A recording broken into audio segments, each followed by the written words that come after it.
Welcome to part 3 of section 4, ABS brakes. Maintaining control of your vehicle is a key to safe driving. Anti-lock brake system, ABS.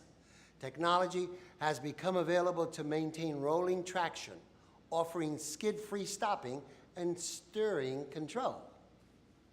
ABS allows the driver to steer his or her vehicle out of potentially damaging situations. The anti-lock brake system is engaged only under potentially dangerous conditions and engages when it detects impending wheel lock. ABS is not engaged under normal braking conditions, and it will not impair normal braking actions. What's the difference between ABS and conventional automobile brakes?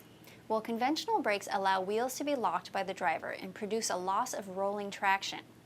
ABS engages when a wheel speed sensor detects impending wheel lockup, allowing the vehicle to be steered while helping maintain vehicle stability. The two ways that the anti-lock brake system can be deactivated by the driver are by removing the hard pressure from the brake pedal or by pumping the brakes. With ABS, brakes may feel harder to push, have a vibration, and noises may occur. With ABS, stopping distance may be longer on some surfaces, such as freshly fallen snow or loose gravel, but the ability to steer the vehicle remains. 4 things one should not do with ABS. Don't drive more aggressively. Don't pump the brakes. Don't forget to steer after checking for clearance. And don't be alarmed by noise and vibration which may occur. Now let's go over brake failure. If your brakes suddenly give out, downshift to a low gear. Pump the brake pedal fast and hard to build up brake fluid pressure. You'll know in 3 to 4 pumps if the brakes will work. Do not pump anti-lock brakes. Apply the parking brake, but be ready to release it if the car begins to skid. Remember, you can still steer and swerve. You could steer into bushes or something soft. Sound your horn and flash your lights to warn other drivers. When you no longer need to change direction, turn off the ignition. Parking brake. The parking brake is called the parking brake for a reason. You should use it when you park your car. Many people think you only need to use your parking brake, also called the emergency brake, when parking on a hill or if your car has a manual transmission. This is incorrect. Whether your car is a manual or automatic, the terrain is hilly or flat, you should use your parking brake every time you park. The parking brake will hold the car in place when it is parked. A parking brake is capable of a stronger hold than only putting the car in park. Of course, you still need to put the car in park. Additionally, if your car was hit while parked, the parking brake would provide further stability, lessening the risk of your car rolling away. You should set the parking brake while your foot is still on the brake pedal and before shifting into park. Parking brakes can be hand-operated levers located in the center console or a foot pedal located on the far left side of the driver's pedal area. To set the hand-operated lever parking brake, pull up on the lever. To release the parking brake, press the button on the end of the brake handle and lower the lever. To set the foot pedal parking brake, push firmly on the pedal. To release the parking brake depends on your vehicle. In some vehicles, the pedal is pushed down until you hear a click. In other vehicles, you must pull on a brake release lever located near the parking brake pedal. Lastly, don't forget to disengage the parking brake before driving again. Trying to drive with the parking brake on does not sound good, and it's not good for your car either. Setting the parking brake when you park and disengaging the parking brake before you drive should become habit, so you should never forget to do either part. What's the road like? The faster the speed, the less control you have of your car. Rather than just looking at the legal posted speed limit, you should consider what might affect the safe operation of your car. For example, should you drive 35 miles per hour, the posted speed limit, on a curve down an icy mountain road? Many new drivers do not slow to safe speeds for each road. That is one reason why new drivers have more out-of-control accidents than experienced drivers. The demands of driving on an open highway. These are areas of potential hazards. Unmarked farm and field driveways are an added danger in driving. Pickup trucks, tractors, and other slow-moving vehicles can be hard to navigate around. Tall crops and other farm equipment can also diminish a driver's visibility. Livestock is another potential hazard when driving. You must treat livestock like a pedestrian and give them the right of way the entire time. Like pedestrians, livestock can get confused crossing the road. Rough road conditions are yet another obstacle to deal with while driving. Loose gravel, bumps, and potholes can cause your vehicle to lose control. The unmarked shoulder can cause your car to skid. In rural settings, gas stations or roadside stands can be dangerously close to the road. Be aware of vehicle and pedestrian traffic. Curving, winding two-lane roads in mountains present another adjustment demand on drivers not accustomed to using them. Signaling distances are greater. The act of passing and being passed requires more space allowance between vehicles, and driving in general requires a different set of expectations. Motorists unfamiliar with these requirements create dangers for themselves and others. Curves are tough to maneuver in a city setting, and even harder in a mountainous two-lane setting.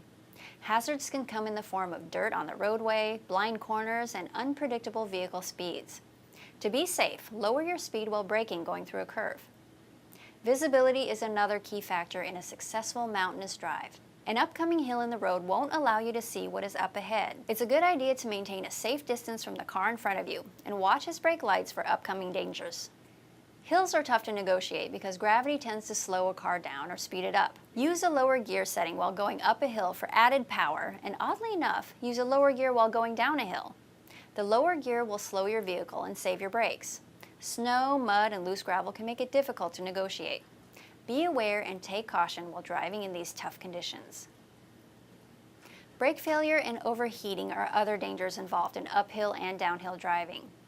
While traveling down a hill, don't ride your brakes. This can cause your brakes to burn out. Use your lower gears to slow your vehicle down. While climbing up a hill, your car can work too hard and overheat. Keep plenty of coolant in your car and turn your air conditioner off to help keep your car from getting too hot.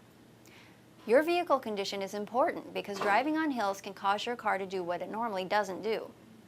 High altitudes can accelerate the overheating of your car because the air is thinner and makes your car work harder. Before you take a big trip, make sure your fluid levels are correct and that your car is in good mechanical condition. You must allow other vehicles to pass when 5 or more vehicles are following you. Pull to the side of the road, safely, and let other vehicles pass.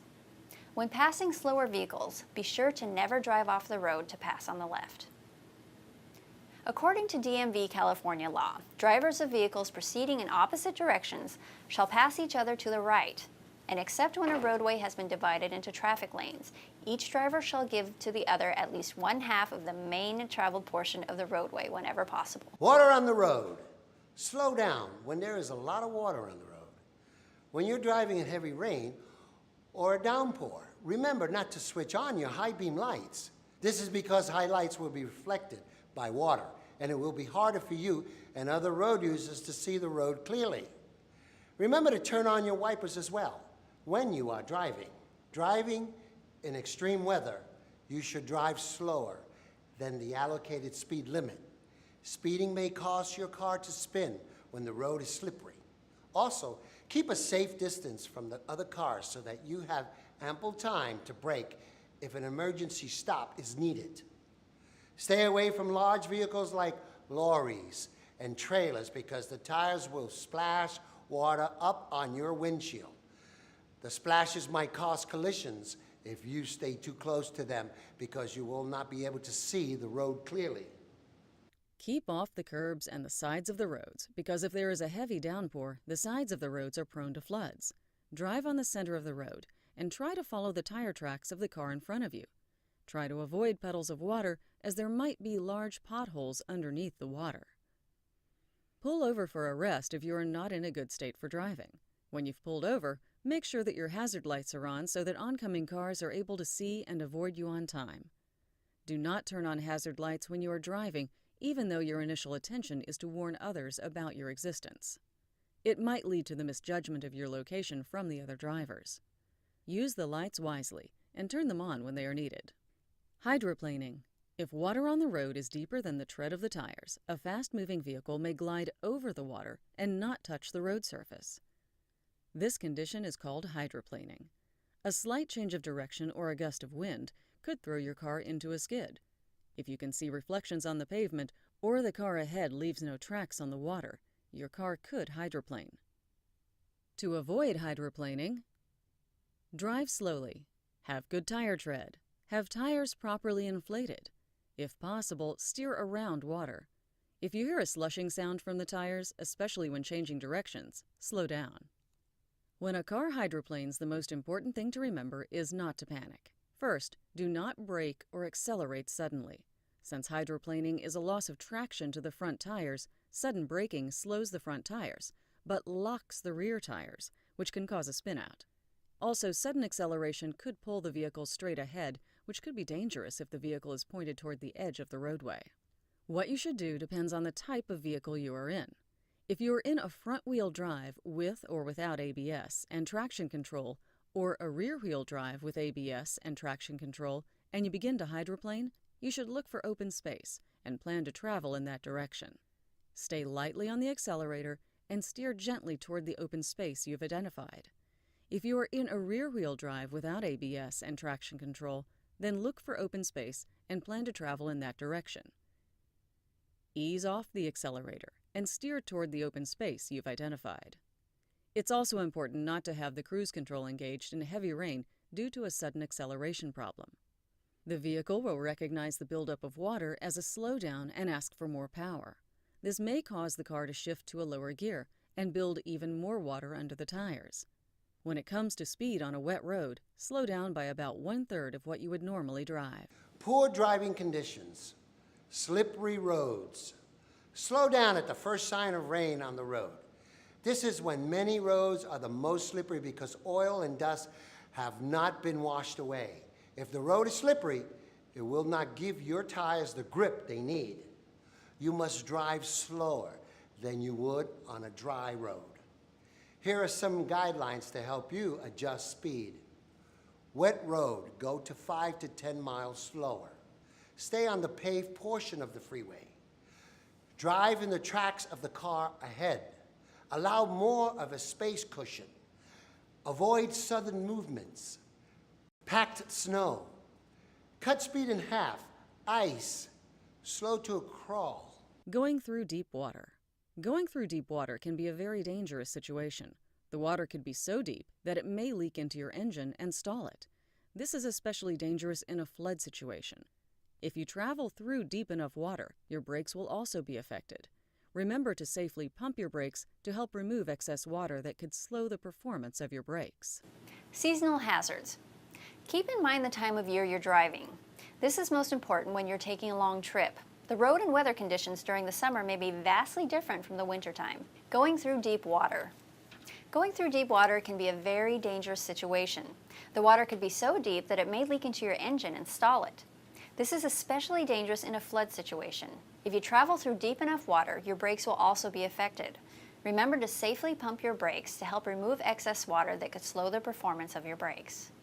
Let's talk about vapor lock and high altitudes. Driving in high altitudes may promote overheating and vapor lock in some vehicles. Vapor lock occurs when the fuel in your vehicle vaporizes, causing your vehicle to act as if it were out of gas. If it should occur, usually allowing the vehicle to cool will solve this problem. Carrying extra water in the trunk is generally a good idea and will help should a driver find that his or her engine has overheated. Frozen roads. When you drive in snowy areas, carry chains in case you find yourself in conditions where you can't drive without them. Make sure you carry the correct number of chains and that they will fit your drive wheels. Learn how to put the chains on before you need to use them. Also, remember to maximize your visibility by utilizing your defrosters and windshield wipers. Close to the freezing point, the road is icy and may be more slippery than at colder temperatures. On cold, wet days, shade from trees or buildings can hide spots of ice. These areas freeze first and dry out last.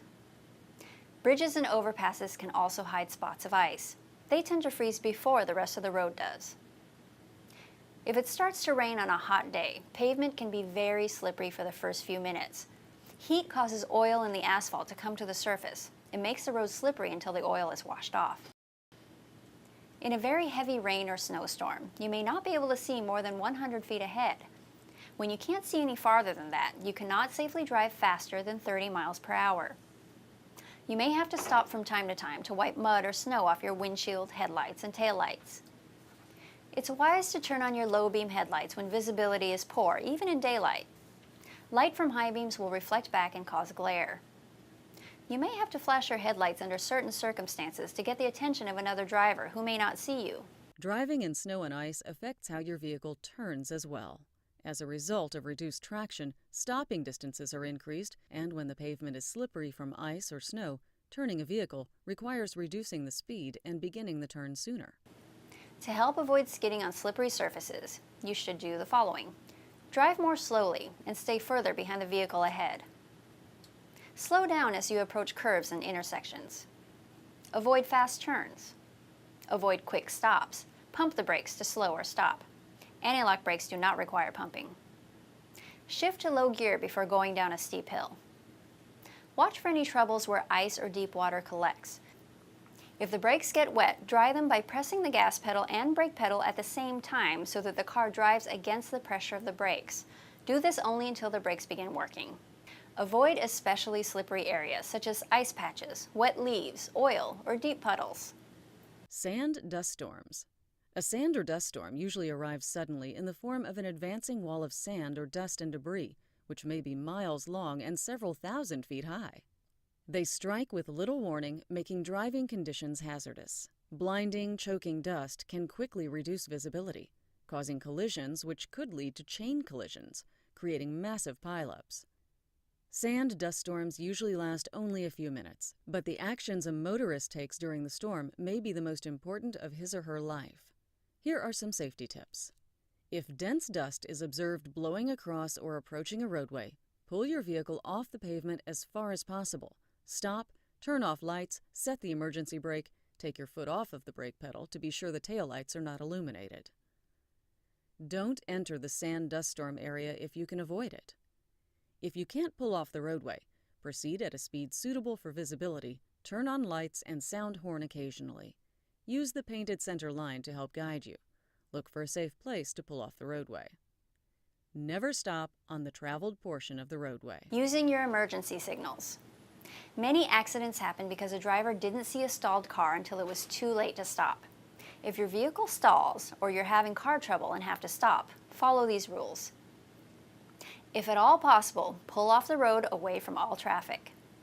If you cannot get completely off the road, try to stop where people can see you and your car from behind. Don't just stop over a hill or just around a curve.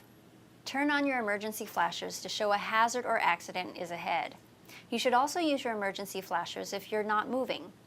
If your car doesn't have flashers, turn signals may be used instead. If it's safe, lift the hood to signal an emergency. Give other drivers plenty of warning. If you have them, place emergency flares or triangles 200 to 300 feet behind the car. This allows other drivers time to change lanes if necessary. Be very careful when using flares. They may cause fires, especially when used near flammable liquids.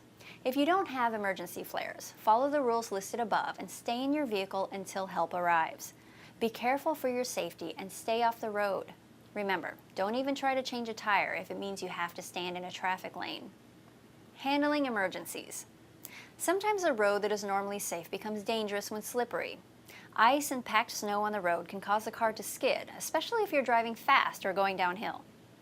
If you do go into a skid, ease off the gas pedal, stop braking, and turn the steering wheel in the direction of the skid. If you can't control your car on a slippery surface, try to find something to stop you.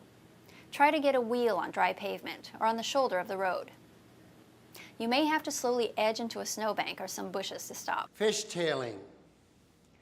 When the rear end of a vehicle slides back and forth, this is known as fishtailing. It usually involves only the rear wheels and happens when the tires lose traction on the road surface. It is the result of a driver losing control of the vehicle and can be very dangerous, although it isn't always a sign of bad driving. Hidden conditions like black ice can cause responsible drivers to fishtale even when he or she drives perfectly. Generally, fishtailing is more common among vehicles with rear-wheel drive, although front-wheel drive vehicles are not exempt from this problem. There are several things that can cause fishtailing. Conditions like ice, water, and snow can cause a car to fishtail because they reduce traction on the roadway, which can cause the rear wheels of a vehicle to slide out of control. The risk of fishtailing also increases at high speeds or when a driver brakes very suddenly. In some cases, a car may start to fishtail when a driver approaches a curve poorly. Drivers who deliberately fishtail usually try to turn the fishtail into a slide, as is the case with people who engage in drifting. Fishtailing can be a scary experience for a driver. The whole car tends to shake and wobble, and it will drift out of control across the roadway since the rear wheels have lost their traction. In some cases, a bout of fishtailing can cause a car to turn completely around, or it can launch a car into a lane of oncoming traffic. It is also sometimes possible to hear the gas in the tank sloshing around, which is why some people call fishtailing tank slapping.